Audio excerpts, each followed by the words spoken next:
sejahtera untuk kita semua. Saya Yohanes Jana dengan NIM 2501195856. Saya adalah salah satu peserta PTG dalam jabatan guru tertentu tahun 2025 di LPTK Universitas Nusa Tenggara. Saya akan membuat video pembelajaran untuk kelas 10 dengan materi gerakan kimia hijau. Selamat menyaksikan.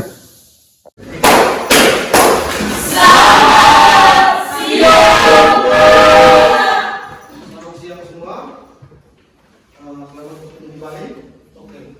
Sebelum kita memulai pelajaran kimia hari ini, rupanya kita belajar tolong silakan dulu.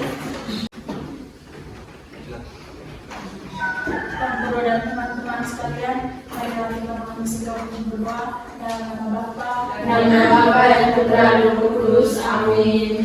Ya Tuhan Yesus Kristus, puji dan syukur kami haturkan kepadamu karena atas segala berkat-Mu Engkau berikan kepada kami dari pagi hingga siang hari ini. Dan pada siang hari ini kami akan memulai lagi kajian kami.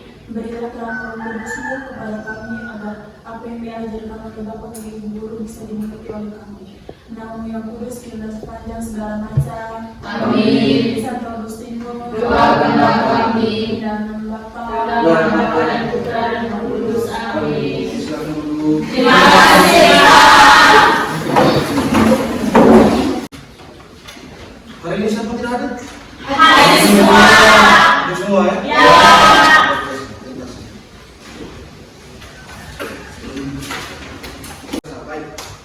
Hari ini kita akan lanjut materi kuliah. Untuk materi hari ini kita akan belajar tentang green chemistry atau kimia hijau. Lebih tepatnya gerakan kimia hijau. Nah, seperti yang adik-adik semua lihat di depan, ya, materi kita hari ini adalah gerakan kimia hijau. Kita akan belajar tentang prinsip-prinsip kimia hijau dan penerapan kimia hijau di sekitar kita. Setiap hari kita dikelilingi oleh proses-proses kimia. Mereka membantu membersihkan, menyembuhkan, dan menggunakan Hidup kita. Kira-kira bahan kimia apa saja yang ada di sekitar kita? Sabun. Apalagi? Apalagi? Insol. Kita berhubungan dengan membersihkan. Kalau yang berhubungan dengan menyembuhkan. Tadi obat luka, macam-macam ya, alkohol. Nah, semuanya itu digunakan untuk memudahkan kehidupan kita.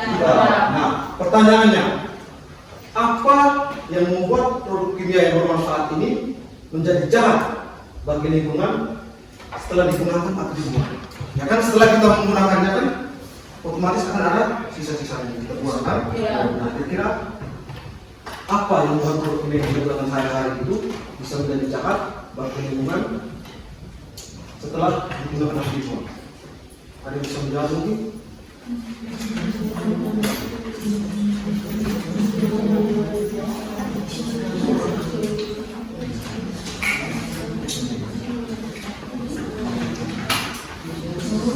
Satu orang yang kata.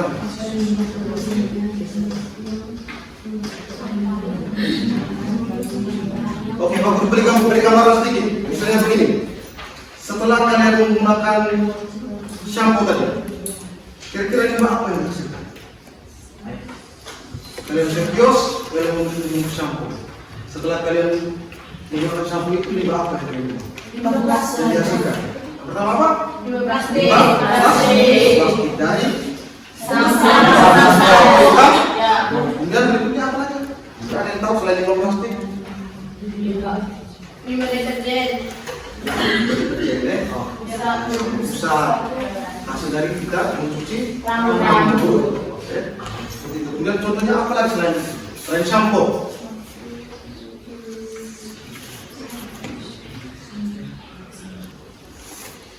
Contoh obat-obatan juga misalnya, atau bumbu-bumbu masakan yang ada di dapur kita, apa alat bumbu masak, bahan-bahan seperti minyak goreng.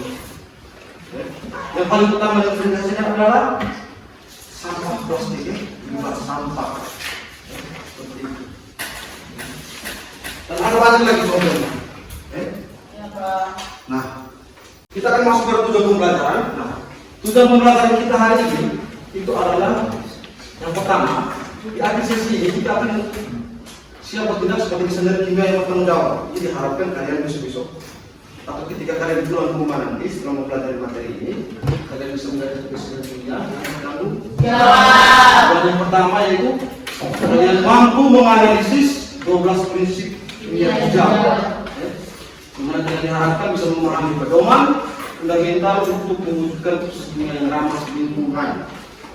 Kemudian yang kedua, menghubungkan prinsip kimia hijau tadi dengan masalah nyata. Untuk kalian diharapkan bisa mengidentifikasi pelanggaran prinsip dalam kasus limbah di sekitar kalian, baik di rumah maupun di sekolah. Yang ketiga, merumuskan solusi awal, menawarkan ide solusi berbasis kimia hijau berdasarkan 12 prinsip kimia hijau nanti untuk mengatasi masalah tersebut. Pak, mau kalian menyaksikan beberapa video.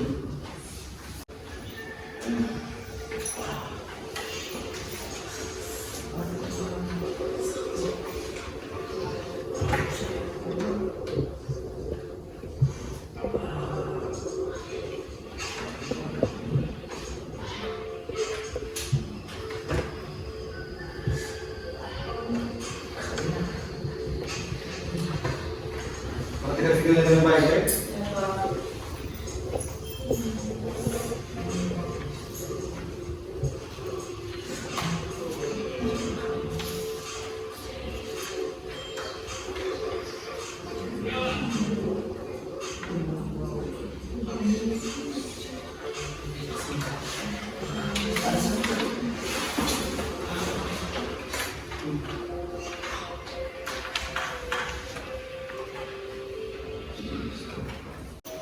Oke, baik.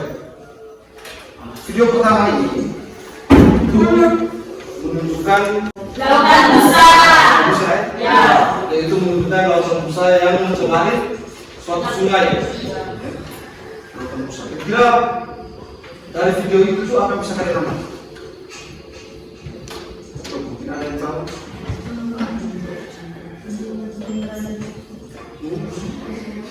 Oke. Yang pertama itu pembuangan limbah cucian. Pembuangan limbah cucian. Oke, busa itu kan biasanya berasal dari limbah Cucian. Silakan Richard, berikan keterangan. Oh, sudah dijawab. Oke. Di sini sudah disediakan LKPD. Ya. Sebelum itu saya minta kalian kita bentuk dulu dalam bentuk 3 kelompok. Silakan. Nanti masuk orang ya. Nanti nomor 2 di belakang, satu di kelompok sini, satu kelompoknya di sana. Silakan bergerak, ayo.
Macam solusinya pada saat kita polisi.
Kalian bisa lihat itu adalah lubang sumber ini juga ada.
Silakan memilih moderatornya dan bicaranya siapa. Waktu dan kesempatan diberikan. Silakan. Selamat siang Pak Guru, selamat siang teman-teman. Selamat siang. Terima kasih atas waktu dan kesempatan yang diberikan kepada kelompok kami. Di sini kami akan mempresentasikan hasil kerja kelompok kami. Waktu dan kesempatan saya berikan kepada pembawa materi. Baik, terima kasih atas waktu dan kesempatan yang telah diberikan kepada saya. Pada kelompok kami ini, kami membawa tentang kasus minyak goreng bekas jelantah yang dibuang ke saluran air. Pertanyaan analisis kasus. 1. Jelaskan secara ringkas dampak negatif lingkungan atau kesehatan dari kasus yang kelompok kami ambil. Yaitu kasus yang kami ambil yaitu tentang minyak goreng bekas jelantah. Jawaban kami, yang pertama, menyumbat saluran. 2. Mencemari air tanah. Yang ketiga, mengganggu ekosistem. Yang keempat, perairan karena menghalangi oksigen dan sinar matahari. Yang kedua, sebutkan zat kimia atau proses yang menjadi akar masalah dalam kasus ini. 1. Asam lemak. 2. Trans. 3. Akrilamida. Yang keempat, radikal bebas. Nomor 3, identifikasi setelah membaca 12 prinsip kimia kimia hijau, sebutkan minimal 2 prinsip yang menurut Anda dilanggar oleh kasus ini. Jadi prinsip yang kami ambil yaitu yang pertama, mengurangi bahan turunan kimia, yang kedua, penggunaan bahan baku terbarukan. Tidak terbarukan atau bahan bakar fosil. Yang 10, desain bahan kimia yang mudah terdegradasi. Produk kimia harus mudah terurai setelah digunakan menjadi zat yang tidak berbahaya atau tidak terakumulasi di lingkungan. Terima kasih. Yang terakhir, alasan kimia. Jadi kami akan menjelaskan alasan kimia. Jadi alasannya yaitu solusi yang dirancang berdasarkan prinsip kimia hijau lebih baik dan lebih ramah lingkungan karena berfokus pada pencegahan polusi sejak awal proses, bukan hanya mengelola limbah setelah dihasilkan. Sekian presentasi dari kami. Mungkin ada pertanyaan dari teman-teman. Waktu dan kesempatan kami silakan. Silakan jika ada yang mau bertanya, silakan mengangkat tangan setinggi mungkin. Oke, Desia, waktu dan kesempatan kami silakan. Baik, terima kasih. Baik, terima kasih atas kesempatan yang diberikan saya. Di sini saya akan mengajukan 2 pertanyaan. Yaitu pertanyaan pertama. Bagaimana minyak jelantah dapat menyebabkan pencemaran air? Jelantah dapat menyebabkan pencemaran air. Apa dampaknya?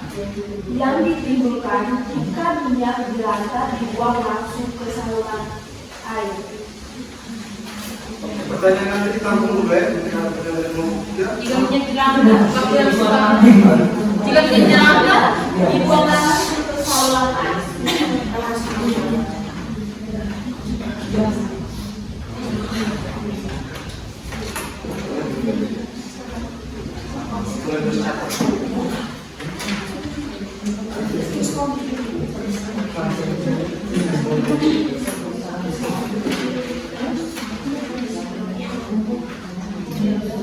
Jelaskan apa yang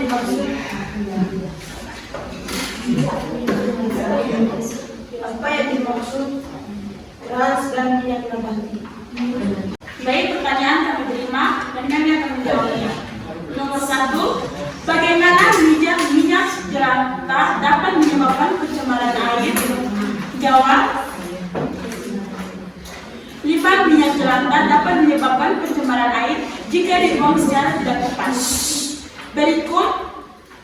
Berikut beberapa cara minyak jelantah dapat mencemari air. 1. Menghalangi oksigen. 2. Mengganggu. Sekian presentasi dari kami. Apabila ada kesalahan, mohon dibicarakan baik-baik, bukan berbicara yang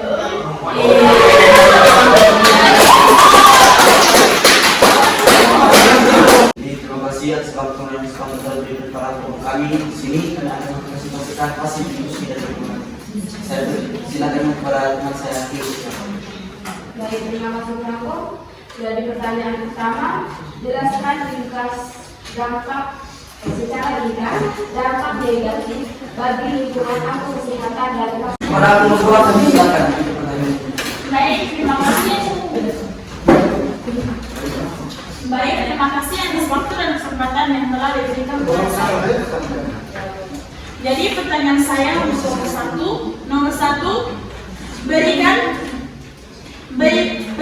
contoh limbah kimia yang ada di sekolah. Berikan contoh limbah kimia yang ada di sekolah. Rata-rata waktu guru cuci tangan, apalagi kita cuci tangan kan?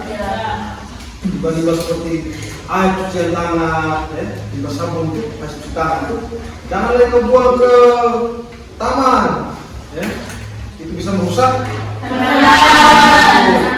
Kemudian ketika kalian melakukan praktikum, nah maksudnya ada limbah-limbah di sini, ada sisa praktikum itu, nah jangan dibuang sembarangan karena bahan-bahan praktikum yang digunakan itu sangat berbahaya dan beracun juga, seperti itu. Mungkin lanjut ke pertanyaan ketiga. Sekian dari kami. Jika masih ada pertanyaan bisa ditanyakan kepada kita ibu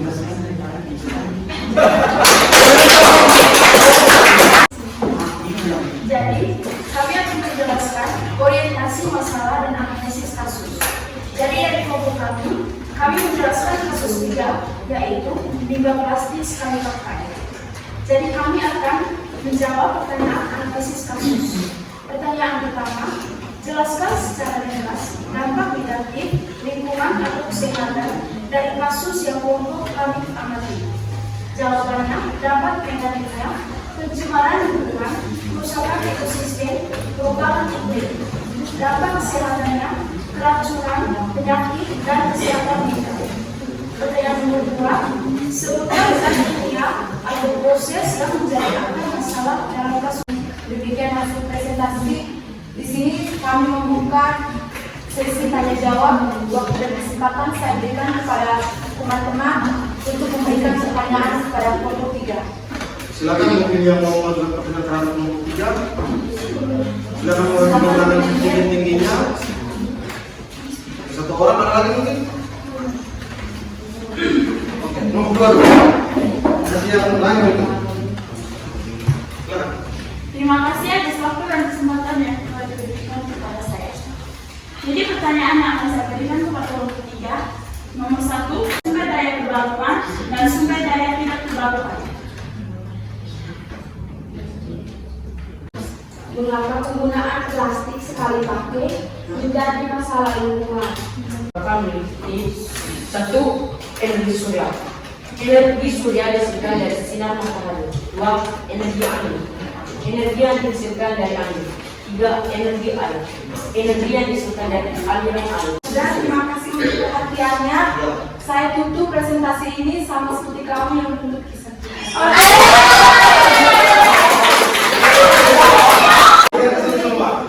Dari hasil presentasi kalian, dari studi kasus yang kalian hadapi, yang kalian diskusikan,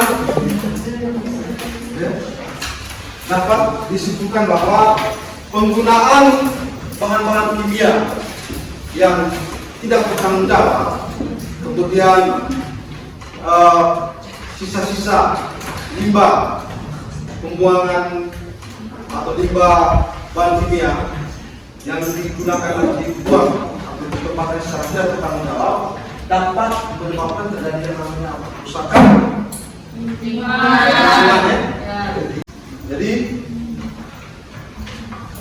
dari 12 prinsip kimia hijau ini ada prinsip-prinsip kimia yang dilanggar, ada juga prinsip-prinsip kimia yang bisa kita gunakan untuk bisa mengatasi permasalahan yang disebabkan oleh bahan-bahan kimia di lingkungan sekolah, lingkungan rumah, di alam maupun di tempat-tempat lain.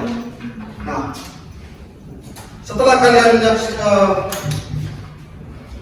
berdiskusi tadi, kemudian saling bertanya, saling menjawab pertanyaan satu dengan pertanyaan yang lain. Kira-kira apa yang bisa kalian dapatkan dari hasil diskusi kalian tadi? Sudah?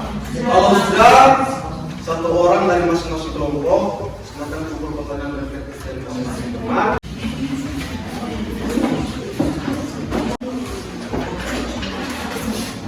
Pertemuan kita pada siang hari ini sampai di sini. Di sini, pertemuan kita sampai di sini. Minggu depan kita akan belajar tentang reaksi kimia. Kita akan baik-baik untuk materi selanjutnya. Sebelum kita pulang, jangan lupa hal-hal baik yang kita belajar hari ini. Silakan kalian bawa ke rumah, silakan diterapkan di rumah. Dan guru kalian. Sebelum kita menutup perjumpaan kita, saya minta satu orang untuk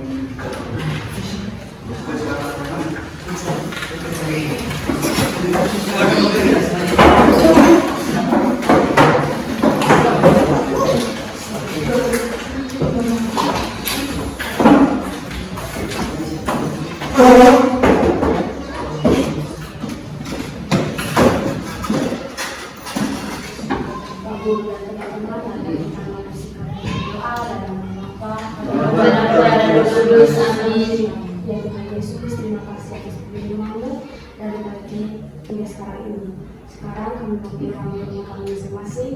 Bimbinglah kami dalam perjalanan yang pulang hingga kami sampai ke rumah kami masing-masing dengan selamat. Memuliakan Tuhan kami puji, kini dan tiap masa. Amin. Santo Agustinus.